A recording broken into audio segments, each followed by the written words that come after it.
ουρολόγο για εξέταση προστάτη. Ένα δάχτυλο που είχε ο ουρολόγος, φίλε, ήταν σαν 150 τεμάχιο και μπαμπ γεμιστό με Φιλαδέλφια. Ένα πράγμα τέτοιο.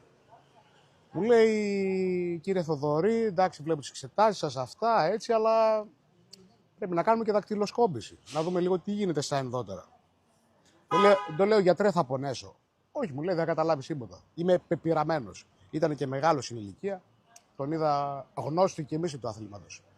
Με πάει μέσα στο ντιβάνι, πώς το λένε, αυτό που ξαπλώνησε για να σε εξετάσει. Κάθομαι ανάσχελα. Μου λέει, για κατέβασε λίγο όχι τα υποδήματα, συγγνώμη. Τα παντελόνια. Σορτσάκι φορούσα όπως και τώρα. Τα κατεβάζω. Μου λέει, για σήκωσε λίγο τα πόδια. Τα σηκώνω τα πόδια.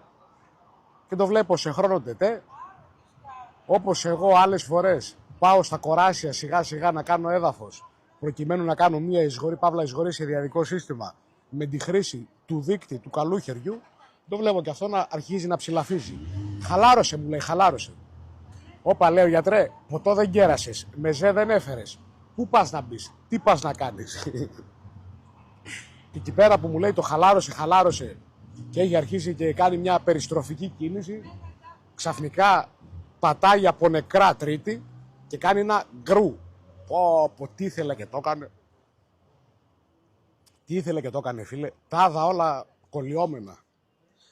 όλα κολλιόμενα. Συσπασιόν ερκοντισιόν, full passion.